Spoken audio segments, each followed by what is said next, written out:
Olá, tudo bem? Sejam mais uma vez muito bem-vindos ao nosso canal Cachola Legal.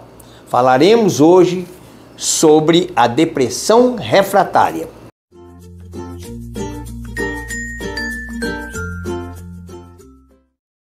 Depressão refratária ou depressão resistente acontece quando ela não responde mais aos tratamentos convencionais.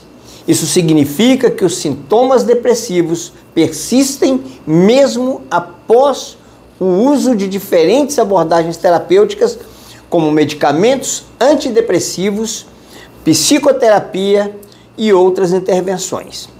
A pergunta: se os medicamentos convencionais não resolvem mais, qual é a saída então? As saídas existem. E uma dessas saídas é a cetamina. Cetamina, também chamada de cetamin, ketamina, ketalar, escetamin, este de uso nasal, conhecido também como Spravato. Todos estes nomes se referem ao mesmo produto. A cetamina foi descoberta em 1962 por Kelvin Lee Stevens, um químico americano, com a colaboração da farmacêutica Parke-Davis.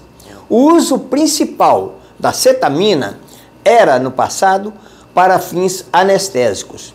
Depois descobriu-se que ela tem o poder de solução para depressão refratária nos casos de depressão unipolar e bipolar tipo 1 e tipo 2. Na maioria das vezes, a depressão refratária se dá por abuso de algumas substâncias como álcool, drogas ilícitas, alguns tipos de medicamentos, também por herança genética, questões hormonais, altos níveis de estresses, situações ambientais desfavoráveis, negligência do paciente em descontinuar por inúmeras vezes os medicamentos por conta própria, sem levar ao conhecimento do médico, não tendo a noção que no futuro a conta vai chegar. Sabemos que a depressão refratária é um verdadeiro inferno na vida do doente e muitas vezes tem vontade de dar cabo à sua própria vida. É o que chamamos de ideação suicida. A cetamina age rápido na depressão severa, diferentemente dos antidepressivos tradicionais que podem levar semanas para começar a fazer efeito ou nem fazer. A cetamina vai proporcionar alívio em questão de horas, principalmente na crise de ideação suicida.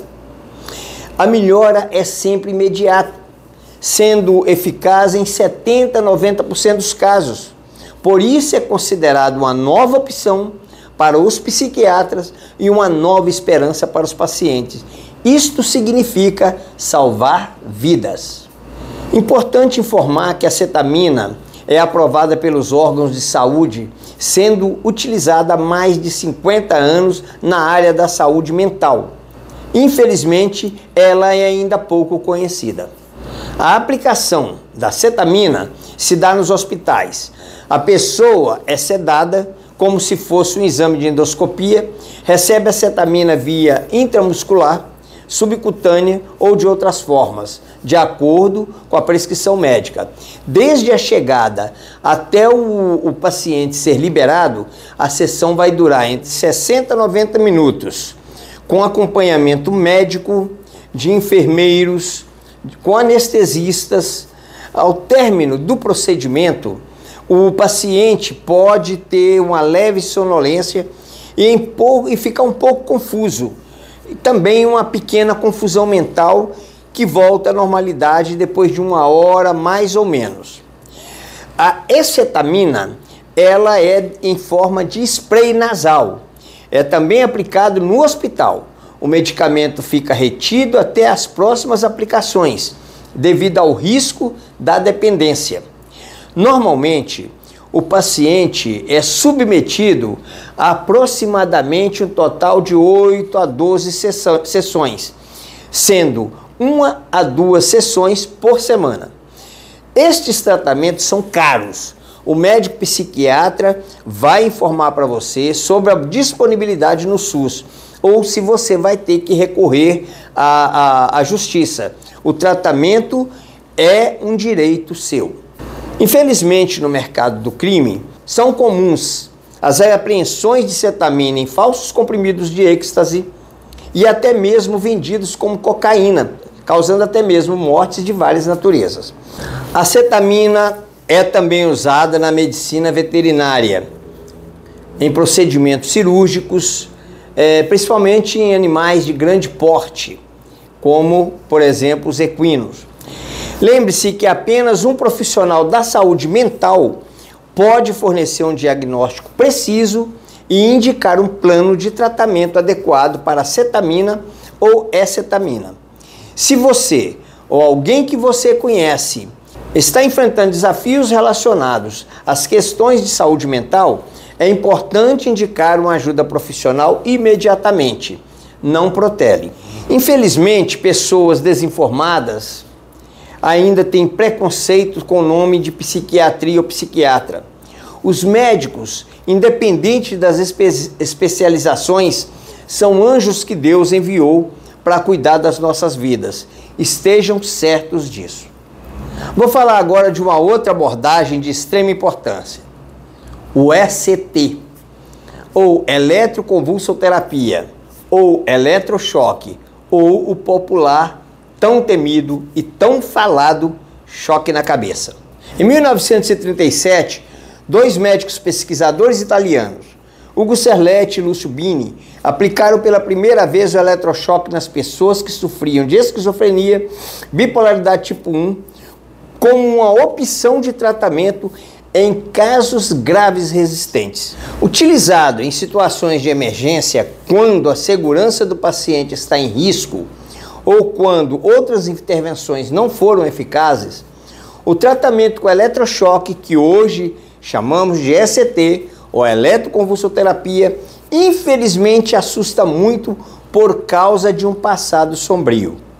O tratamento ECT veio para substituir as injeções endovenosas de cardiazol, medicamento que era usado amplamente na psiquiatria e descontinuado devido aos efeitos colaterais gravíssimos que ele provocava, mas era o que existia na época, era o mal necessário. Eletroconvulsoterapia é uma técnica de neuromodulação que é usada para causar convulsões controladas para ajudar a recuperar o fluxo de neurotransmissores através de correntes elétricas controladas. Eletrodos são colocados em ambos os lados da cabeça, geralmente nas regiões temporais, onde uma corrente elétrica passa através de ambos os hemisférios cerebrais simultaneamente, chegando ao cérebro, induzindo uma convulsão terapêutica. O procedimento geralmente é realizado sob anestesia geral para que o paciente não sinta os choques durante as convulsões. Acreditem, este procedimento é considerado padrão ouro na psiquiatria. Padrão ouro refere-se a um conjunto de critérios e diagnósticos estabelecidos pelo DSM-5, Manual de Diagnóstico Estatístico de Transtornos Mentais, e o CID-10, Classificação Internacional de Doenças.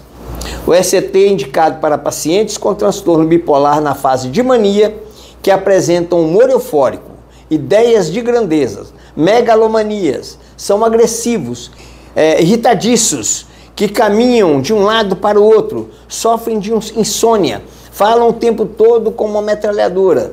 Também pessoas com esquizofrenia, depressão em alto grau, e quando a pessoa está apresentando alto risco de suicídio.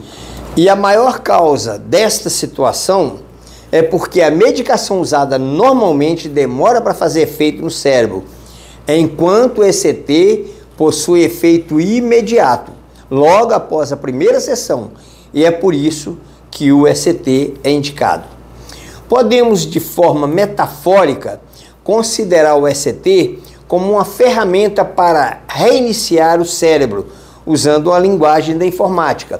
Não confundam como formatar, ok? A rapidez com a resposta de melhoras é algo impressionante. Às vezes as pessoas tomam medicamentos para depressão e com ideação suicida e esquizofrenia e durante meses ou até anos não tem resultado tão esperado e encontram a resposta imediata no procedimento da eletroconvulsoterapia ou ECT. É muito comum ouvir que a pessoa que é submetida ao ECT costuma perder a memória. De fato, algumas pessoas mais sensíveis, idosas ou que fazem uso de alguns medicamentos pode sim ter uma perda das memórias temporárias do passado, mas isso é por um tempo limitado. A maioria restabelece a memória completamente em até 6 meses.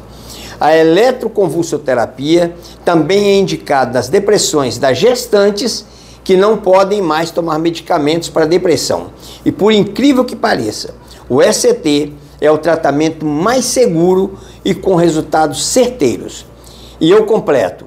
Se você que está me assistindo é uma mulher gestante, depressiva, e o médico indicou para você o procedimento do ECT, não se assuste, não tenha medo. Você terá um sucesso extraordinário na recuperação da depressão e em nada vai afetar o seu bebê. É pura verdade. Tudo que eu disse aqui foi com o intuito de informar. Jamais prescrever ou substituir uma consulta médica. A única autoridade que pode prescrever medicamentos é o seu médico. E não se esqueça de fazer terapia medicamentosa junto com terapia psicológica, com um bom psicanalista ou um bom psicólogo. Vou indicar para vocês o filme Bicho de 7 Cabeças, que aborda o assunto saúde mental e as atrocidades cometidas nos manicômios da época. A ganância daqueles profissionais pelo dinheiro que tinham o poder nas mãos e que usavam práticas abusivas de eletrochoque que não tem relação alguma com o ECT que é usado hoje e que serviam muito mais para punir, calar e desligar o cérebro das pessoas. Lamentável estas coisas do passado, mas é pura realidade. Obrigado pela atenção e até breve. Tudo de bom.